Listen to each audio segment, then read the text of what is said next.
three panelists, Colm Feore, Scott Wentworth, and artistic director Antoni Cimolino. And they're all fathers, and we're looking at the way that changed their reading and interpreting of King Lear and the rest of Shakespeare's plays. With me this morning here in the studio is Sara Farb and Evan Buliung. They'll be joining me shortly to have a little discussion around the inside of how they came to discover certain things for their performances in this season's production of King Lear.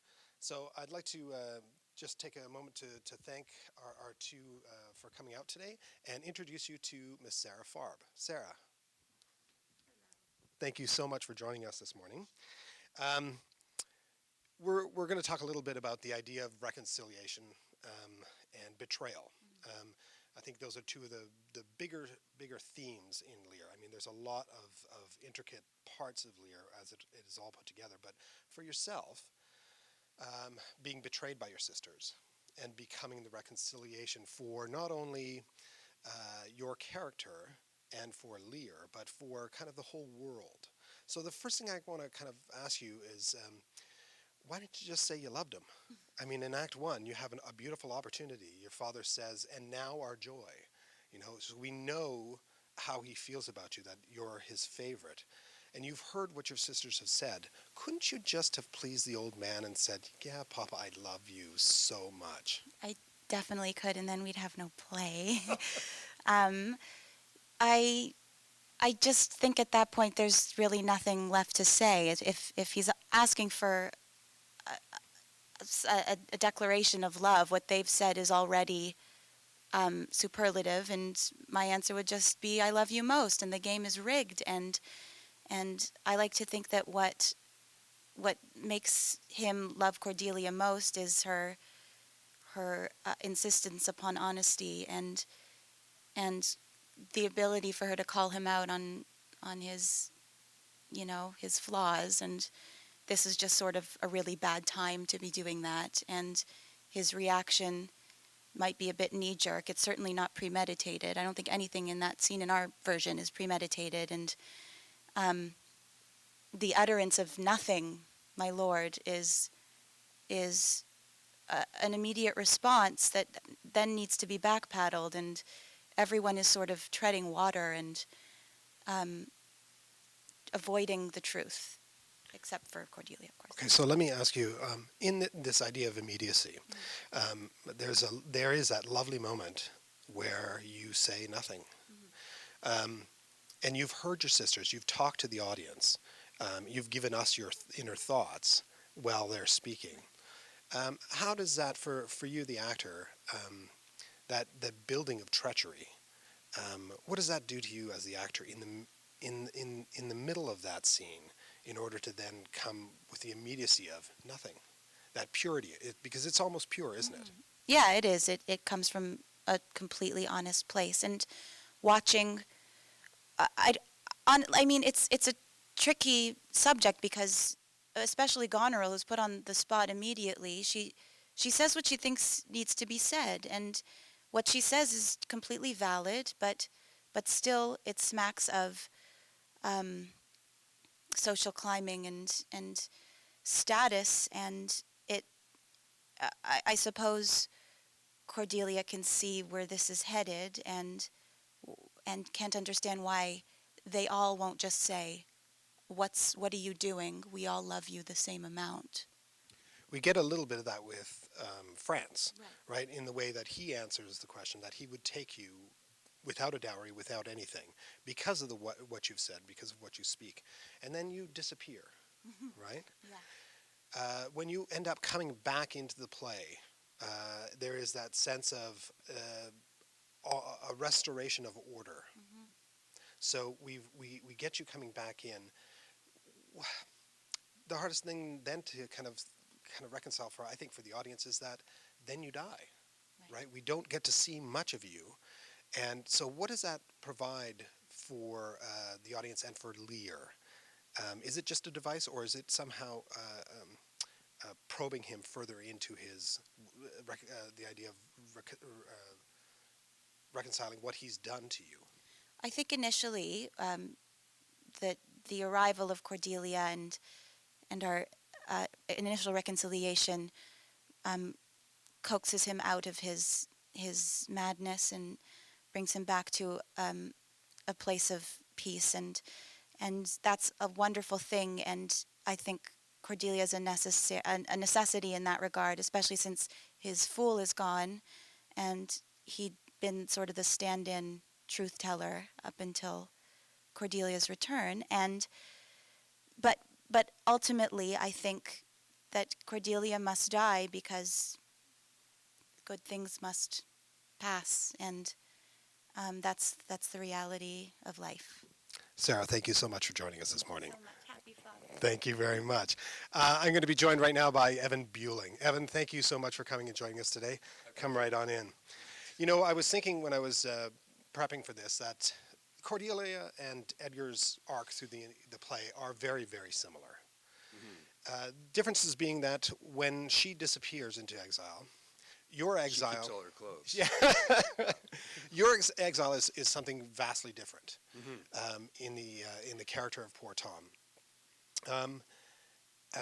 I think from a standpoint of the audience watching the play, there comes that moment where you, now the caretaker of your father as poor Tom, have several opportunities to reveal yourself. Why doesn't Edgar take that opportunity to reveal himself? It's a very complex question, and I liked Sarah's first stance. Oh, she's gone. She took off. She didn't want to listen to me. Fair enough. I wouldn't either. It's complex, and I think you wouldn't have a play, or the subplot wouldn't continue. But I think it's a mixture. I think Edgar is his father's son, right? And there's a lot of pride. There's a lot of all of the seven deadly sins sort of mixed in together. And he's angry. He's confused as to why this all happened. So I think to immediately go, oh, everything's fine. I'm here. I'm right here, would be not conducive to the character. I think he's angry at his father. At the same time, he pities him, and it's awful what's happened to him. So it is confusing as to why he doesn't immediately sort of reveal himself. But at the end of the play, he says it was a fault, and I believe pride is the top of the seven deadlies for a reason. So let's look towards the end of the play then. After we've seen poor Tom hit rock bottom. And through all of that arc of the story, how does that make him then stronger when he now has to then confront his brother Edmund, or his half-brother Edmund? It's how does it make him stronger? He's been through the journey, right? He's been through the warrior's journey of self-discovery, and he's found his feet, and so whether he wins or loses against his brother, it's sort of it's a pit of good versus evil, and not that Edmund is necessarily evil, but there's qualities, right? And so Edgar doesn't come back, I don't think, for vengeance. I think it's for justice, and it should inevitably win out. So he's got the gods on his side, I think, in a way. So he has nothing to fear. I had I had the opportunity to do doing Lear with some high school students. I think it was in Guelph or maybe Sarnia, and so they equated this part of the story to Thor and Loki, because it's the same. The Stanley arc is the same, and so when they came to see the show, they were like, "See, that was Thor, totally Thor." Congratulations on a great season. Look like Thor. I think that's what it is. Yeah. Congratulations on a great season. And we hope you enjoyed the event this afternoon. Thank you so much, Evan, for being with us. Thank you. So I want to just take a second to thank all of our online visitors here. We're going to be joining the stage in just a minute. I want to take a second to thank my guests, Evan Buliung and Sara Farb. And I want to remind some people of some upcoming forum events, particularly next week, the June 24th week, we have the Festival Film Forum. And there's a film every single night, 5:30 to 7:30, and you get to talk to the directors and the producers afterwards. We have some incredible films, so please come out to Stratford and join us. we hope you can join us next time for our forum events live. But if you can't, we'll see you next time on our live stream.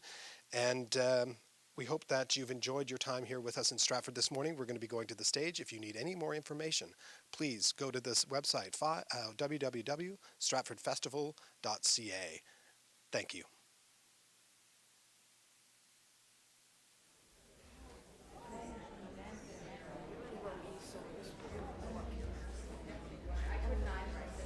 Good morning. Thank you so much for coming to this very special Father's Day presentation in our forum, Fatherhood. My name is Kira Loughran. I'm the associate producer for the forum here at the Stratford Festival, and I will also be your moderator for today's event. For Father's Day, we are very fortunate to have 3 fathers here who took the time from their families to come and be with us. For those of you who don't know, the Forum is a series of immersive and engaging events that happen around the playbill of the 2014 season. They are designed to illuminate and explore the themes and the ideas of our playbill and to find their relevance in contemporary society. So let me tell you a little bit about today's event.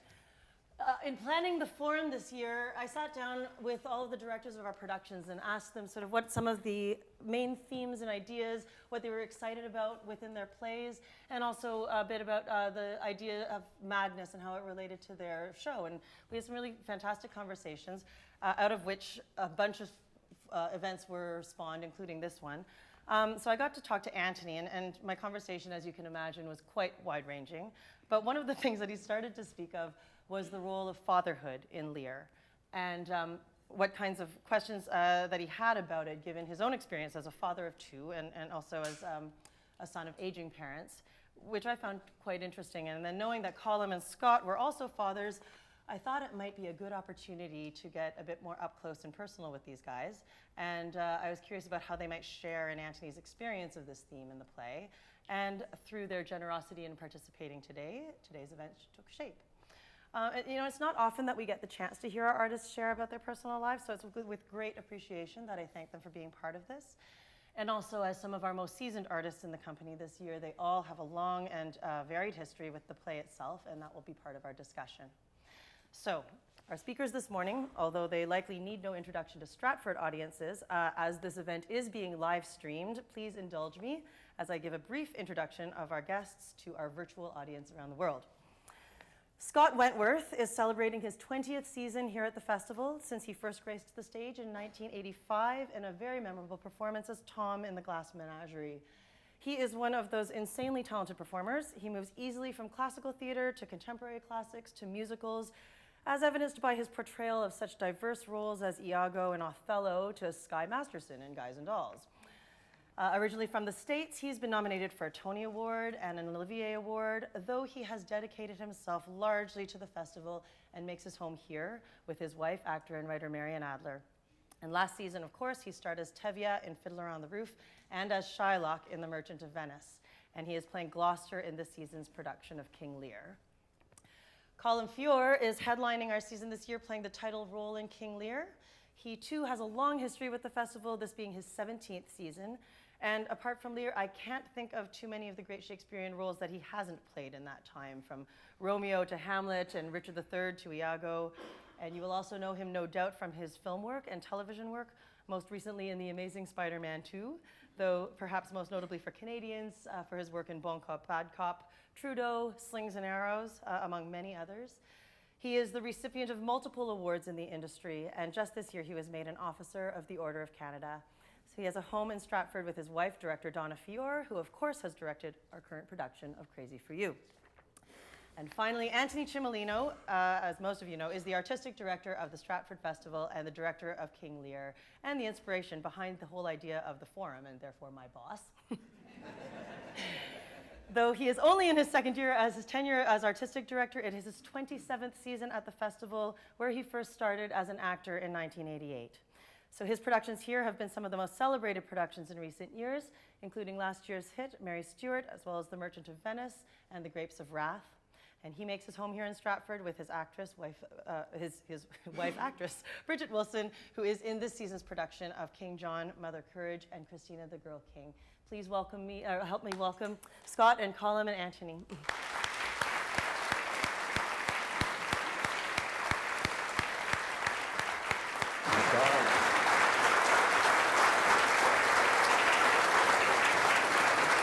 Seal water?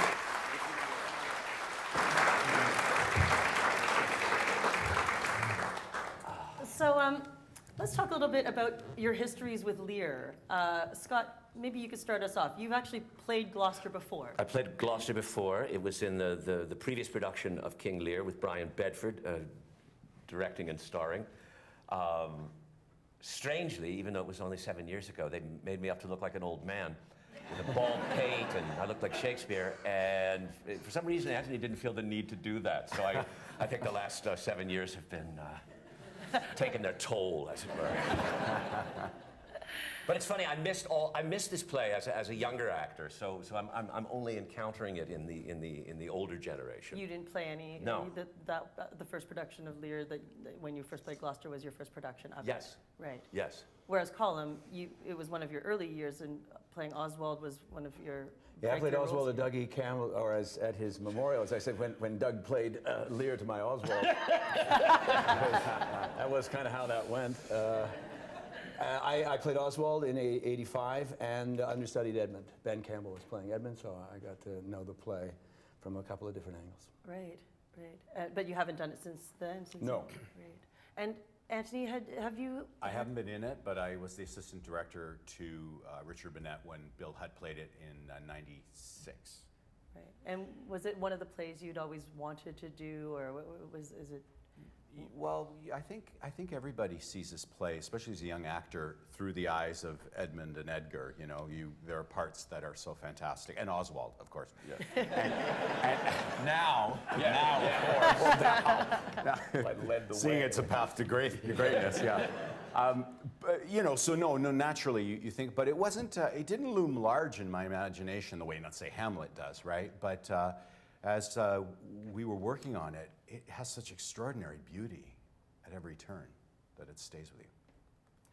So, in terms of your experience with the play, it's interesting that you said that your usual entrance is through Edmund and Edgar, because my usual entrance into it is actually Goneril and Meighen. Well, yeah, yes. And I was, Cordelia. Not Cordelia. Funny that, yeah. But I was wondering what was there anything that most surprised you through your encountering of the play in this time, something maybe that you hadn't seen in a previous version, either as an audience member or as an assistant director or previously in the play, that struck you this time around? Well, what I was very struck by was how much the play hurtles toward disaster. It never gives you a chance to think twice. That by the time you're thinking twice, you're already crazy. Really, within 60 lines, the whole thing goes to crap. I said to Scotty as we went on the other day, I have a good feeling about today. I think it's going to go well. I'll see you at the beach in Dover, and it's going to be great. And 60 lines later, what? Disaster. And it's his own making, and I found that enormously encouraging, because when you think about the play, it comes with 400 plus years of great history, extraordinary artists who've taken it on in various different forms over the centuries. So there's a lot of responsibility that you think, we'll never be up to this. If you can take it apart and see it in small, manageable bits, take a baby step, and then realize that once you've taken those baby steps, the whole thing takes care of itself. That surprised me and was an enormous relief. Right. So if you can launch yourself off the top. I can't think about doing King Lear before I do it. Yeah. I prepare to do it, but I don't think about what's going to happen. I think I'll just do the first scene. Yeah. And then we'll see what happens. So I only really prepare to focus on the first scene. And as I go off from the first scene, I usually talk to the guy playing Burgundy, going, hey, you were terrific in the dream. And boy, you got lucky there, because she's obviously a mean girl. And then I know we're launched. But if you think of it that way, I couldn't do it. Yeah, yeah. Scott, any? I thought about this when I was reading your email. The surprises have all been small, in a way. Colm came off stage the other day and said, I finally understood today Goneril and a white beard. Yeah. A couple of weeks ago I came in and I said, I just realized I never actually see Edgar I only see poor Tom. You know, I only see my son when I don't recognize, you know, learning those little things about the play, those small surprises. Almost every day we do it.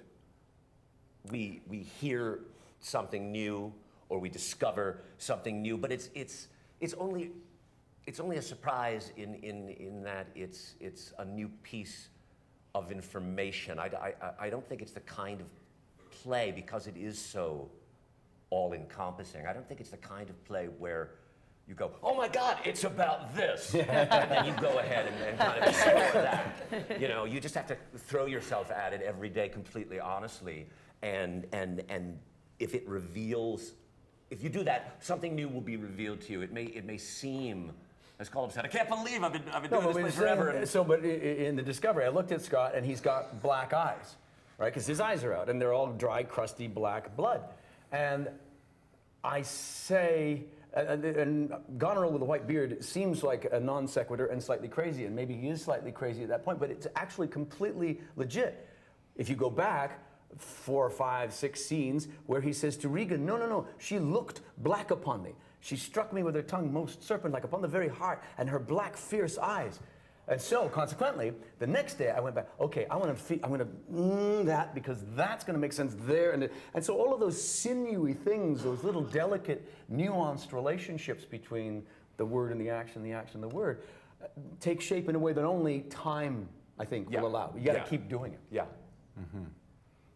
Antoni? What's the question? What surprised What you? surprised you in the process? How close we The all... actors stopped talking. Just how close, something that, you know, the columns are reinforcing, how close we all are to disaster. It's, you know, being a father, I saw the Edgar journey very differently than when I was a young man. I mean, when you're a young man, you think, oh, he goes out and he puts on this disguise and he does this and he pretends to be. And then when you see your child grow up and other kids grow up, you realize how hard it is. You understand your teenage years differently. You realize how vulnerable they are. You hear about their friends that, you know, went off and were dumpster diving and spent a couple of years just out, and smart kids and good kids that each have their own journey. And I just made me look at Edgar very differently and make him very different, you know, make him more like his father's son, make him culpable rather than, you know, this great, you know, person who has many of the sins of the father, that has his own and is genuinely shaken. So he's not just acting crazy, he's shaken to his very roots and begins to feel those things that the other homeless people feel. And the same's true for the parts these two men are playing, which is that we all can get out there and do our best and really screw up. And there's this line that you and I kept talking about that Kent has in the first scene, that if it were taken seriously, you just wouldn't have a play, which is, I must love you and sue to know you better. If people would just do that, you wouldn't have what happens in Lear, because everything would be avoided, right? But we don't do that.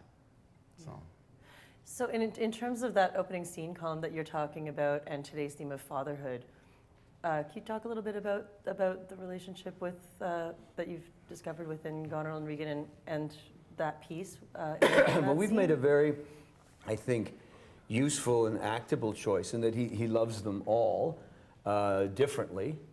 He doesn't see them all that clearly. I don't think he knows them well enough. And so he assumes that they are what they say they are, and can take them at face value. But there's an enormous investment in his affection for them.